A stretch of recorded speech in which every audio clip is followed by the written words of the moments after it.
doing today? I'm doing good, Sharonda. I first have to say I loved your performance. It literally broke my heart. And one of the things that I wanted to ask is we only meet your character in a moment of time.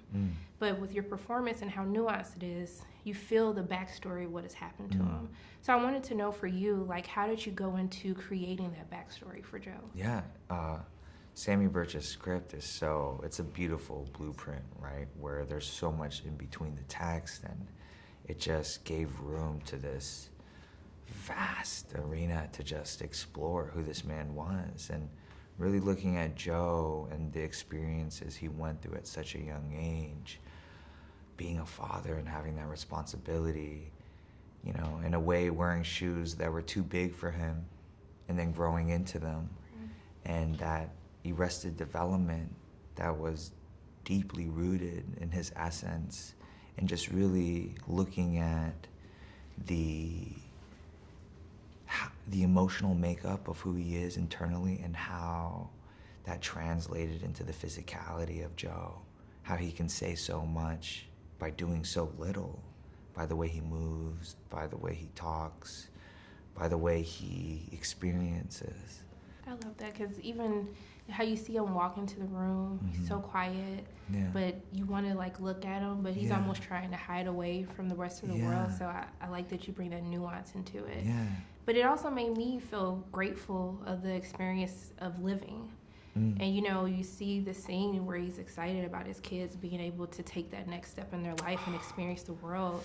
I want to know, after participating in this film, like, how have you decided that you're going to take control of your life and enjoy the experiences that you're getting? Wow, yeah, that's such a beautiful scene. The ending, the graduation, you know, kind of that release that Joe has, really not knowing, but just knowing that his kids are going to have the opportunity to experience a part of life that maybe he didn't get, right? But, you know, just this experience has been so incredible. And I just go back to those 23 days when we were filming, and my family came out here from Kansas, and my sisters and everybody, and just like having my loved ones and my family around me during this time has been really just grounding, and I'm so grateful. You're living like the dream, okay? To be in this movie, to be like such a scene stealer in this film, working with Natalie and with Julianne, like, what have you kind of learned from them? Like, what is kind of that biggest lesson that you've learned from working on this project and being able to just be within their space and see them utilize their craft? Yeah, that's a great question. There's so much that I've learned from just working from two of the best to ever do it. Natalie and Julie are icons, and with Todd leading the way, it's really beyond a dream come true. And, you know, there's so much that I learned from them that I'm going to keep to myself. But, you know, I learned early on that, you know, as an actor, whatever ideas I have going into a scene, you have to throw it all away. And you kind of have to just be open to the collaboration of what's happening on set. And I really learned that early on working with Julie and Natalie, and how collaborative they are, that, you know, it's not so much about telling your own personal story when you play these characters, but the character story. You know, in this film, you know, it's so interesting because, you know, Joe and his wife, they've kind of become accustomed to the hate that the world gives them. And I think it's kind of a reflection of society on how we never try to look deep into the person and their background and kind of the experience of what got them to this point. So has that kind of changed how you view the world? Has it changed, like, making you want to have a deeper understanding of what that person actually went through? Because I feel like we're quick to judge and never quick to understand. Yeah, I think that's why I love playing, you know, playing Joe.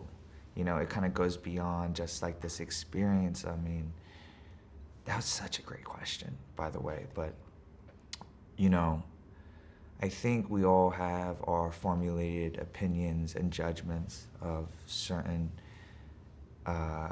circumstances that may happen. But at the end of the day, you know, Joe at such a young age was being told all these things of how he wasn't ready to make these decisions, he can't be a father, all these different things. But at the end of the day,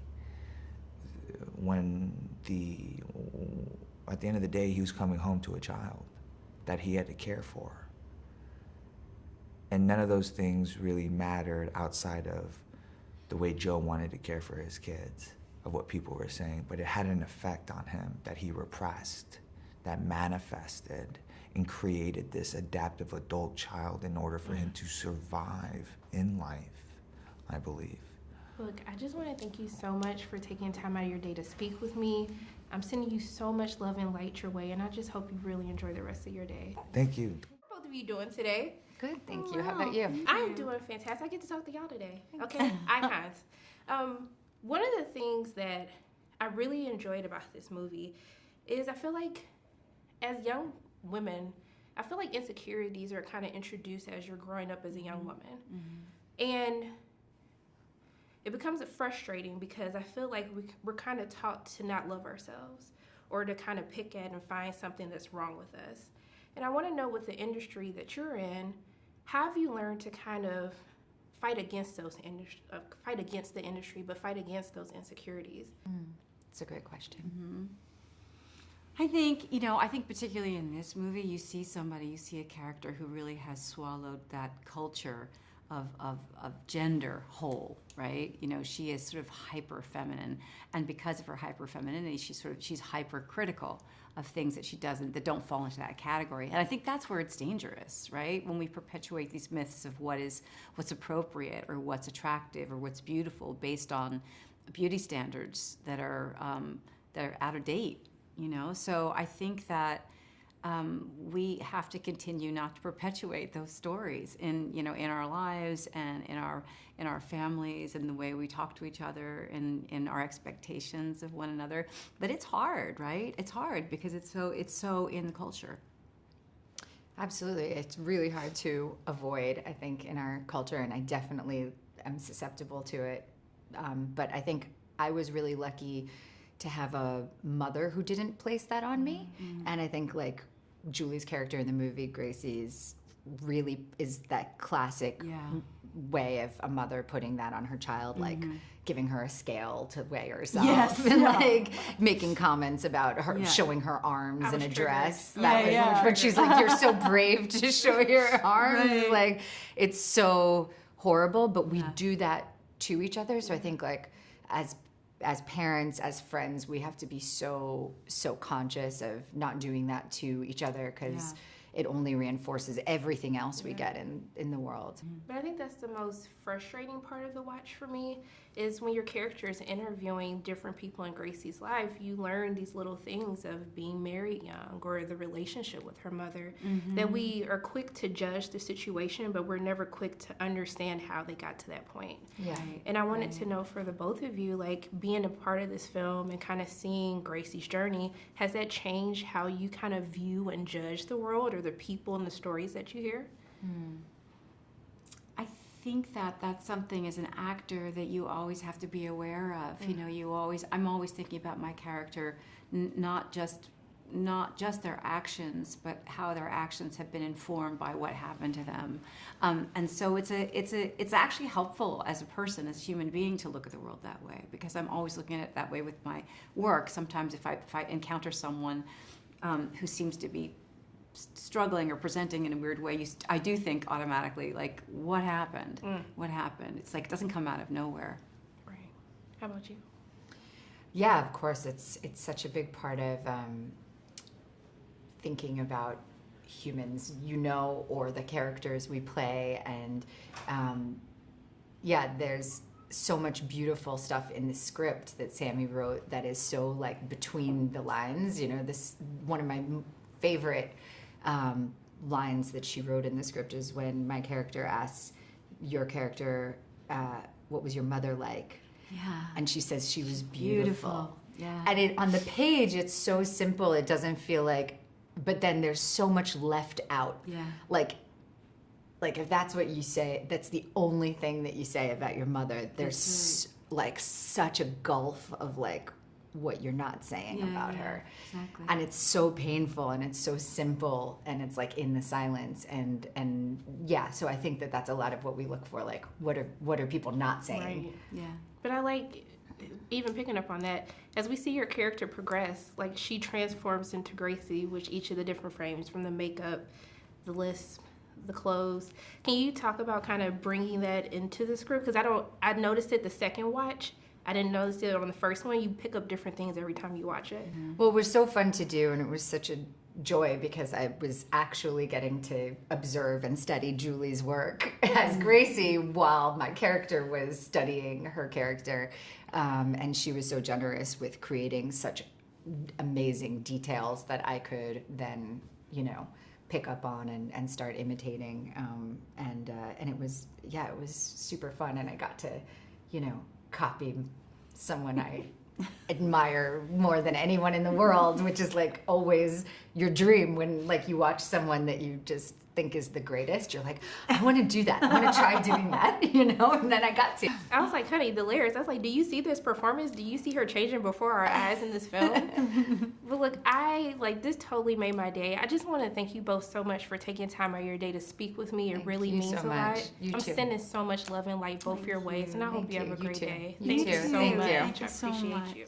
But one of the first things that I love about this movie is just the quiet moments that really rock you. The scene at the graduation, the mirror scene. Yeah. It's like in those moments, you learn the most about these characters when they're not talking. And so I really want you to talk about the importance of framing those moments in the movie that help give the audience insight into who these characters are. Such a cool question. The language, the dialogue, the way this script was written on the page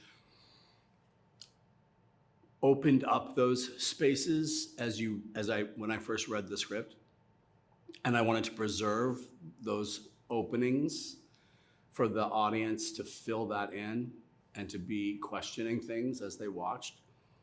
But man, it's not until you put Julianne Moore and Natalie Portman in a static frame, clean, beautiful static frame, and let them look directly into the lens of the camera as the mirror, as the reflection of themselves, and look right off that point as the reflection of the other, and watch that network of gazes occur.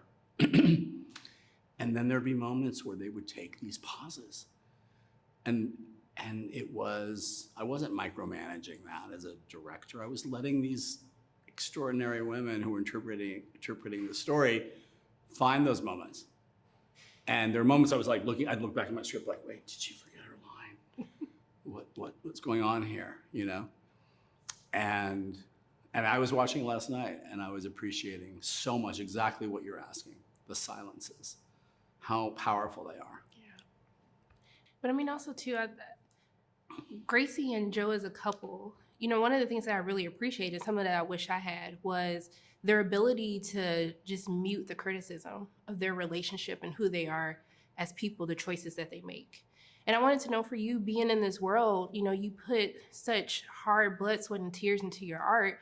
Have you learned to block out the criticism? How do you deal with it? Have you learned to mute it as Joe and Gracie did?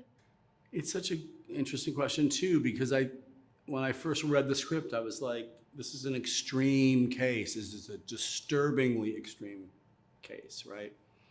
But the ways these people have survived it, because it's all set 20 years ago. So you're watching really how people survive trauma and crises in a tabloid event like this. And you're watching the way they repress it. They block it out. They put up walls and barriers between themselves and the rest of the world. And then you realize, yeah, we all do that. We all do that every day. We can't possibly live in a state of constantly questioning every choice and every decision that we make. But then you get to the point in your life sometimes where you're not happy anymore. And you have to go, wait a minute. I have to rethink my choices. I have to rethink where I'm at right now. And hopefully find the strength and the options to make the changes that you need to do. Now, these changes come kind of from without on these people in the form of Elizabeth. And there's some collateral damage that occurs. But it's also the only way that you imagine somebody like Joe is going to be able to look at himself and maybe be capable of making changes in his life. But it's Joe that you feel the most heartbreak for. Yeah. And one of the most frustrating parts of this, and really, I guess my frustration with society, is that we don't see the humanity in people. We don't seek to learn the humanity in people, but we get this through the questions that Elizabeth is asking, you know, and it's in those moments that, you know, we learn Joe is a caretaker, he's taking care of his sister, had to take care of his parents. Yeah.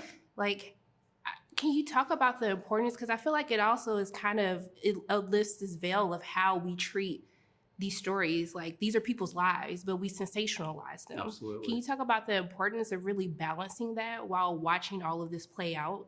No, I think you've touched on so much.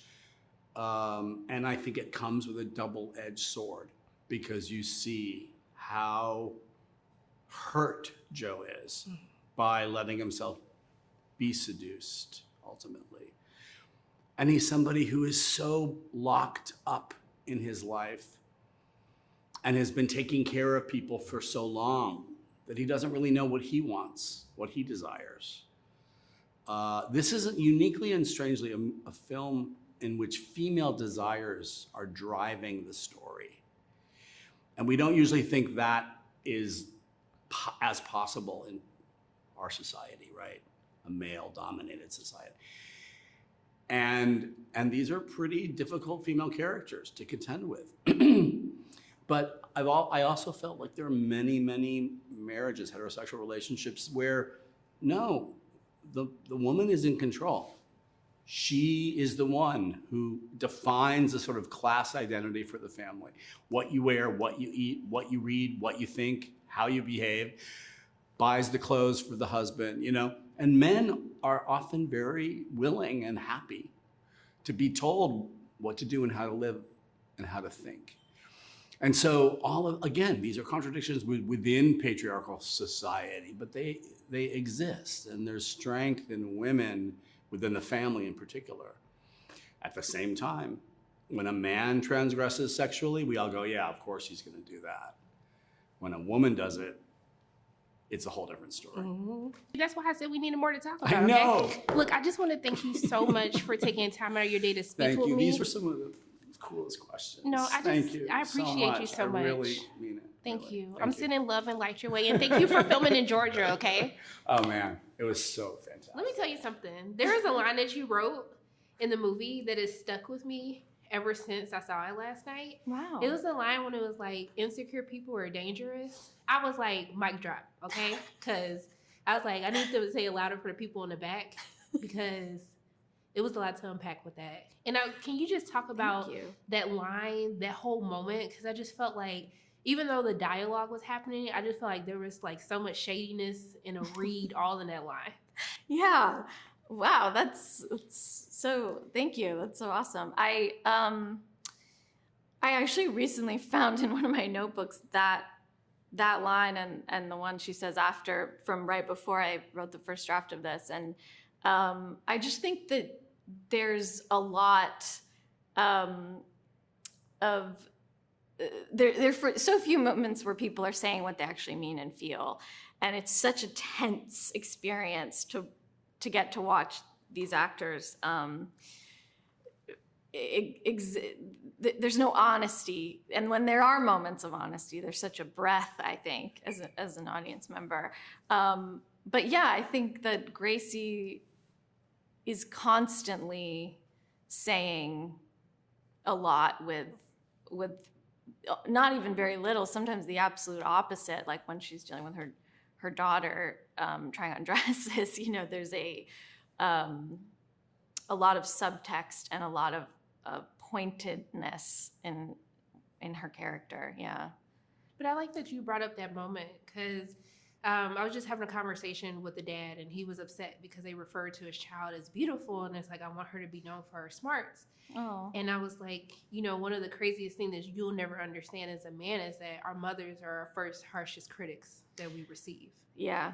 And it was so much that was unsaid in Gracie's upbringing that kind of gave insight into who she is as a person, but who she is as a mom. Yeah. And I really wanted you to talk about the importance of like inserting those tidbits of learning about her own, first marriage and the relationship with her mother with the scale. Oh yeah. Like the importance of adding that in to help us understand who Gracie is. Yeah.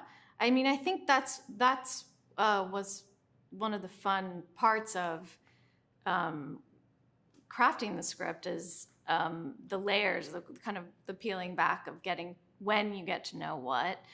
And absolutely, that's really perceptive about her mother and what maybe influenced how she thinks of herself. But I think that yes, there's this hyper femininity and a very certain stubborn way. I mean, obviously, in a lot of ways of her life, of what she's refusing to look at. But even in the way of what she's kind of joyously passing down to her daughters, and not thinking about it, critically. And I find that moment in the dressing room so interesting in an audience because some people laugh, and I do think it's funny, but some people don't. And I would love to know the backgrounds, that maybe the gender, the backgrounds of everyone of each group, and if there's some patterns there of people that maybe have had that experience. Oh no, I laughed at first, and I was like, my mother needs to be here to see this, because like, honey, it's brutal. It's a lot. But one of the things that I love about this is my favorite parts of the movie is when she's interviewing people about Gracie. Mm-hmm. It's when you learn the most context about who she was, who Joe was, like what, Joe had to do. And I want you to talk about like having the audience find things out through the interviews. Because I think a lot of times we don't ask the right questions to understand the human. We're more about the scandal of what happened. Totally. So I want you to talk about the importance of having us learn through her interview questions. Yeah, those are really fun scenes to write. Because you can get out a lot of information. And she is almost this reporter like figure, and everyone has their own point of view. I mean, one of my favorite scenes to watch, especially because of the incredible actors that are in it, is at the, I guess I want to say Crab Shack, at the outdoor area with when she's talking to the lawyer, and then immediately we get the counterpoint with the son, with Corey Michael Smith, who's so electric, I think. And those are just very fun scenes to write, to kind of, to play with the point of view and how many different points of view there are, even with the single story, even within just the two of them, You did that. Like, this is like a hell of a first full feature to write. So you did that, and I'm just wishing you nothing but good things coming your way. Thank you. I just want to thank you for taking time to speak with me today, and I'm sending so much love and light your way. I hope you have a good day. This was great. It was really nice to meet you. I gotta go to therapy now after this. That whole mother's the dressing room scene, it just got me mad all over again.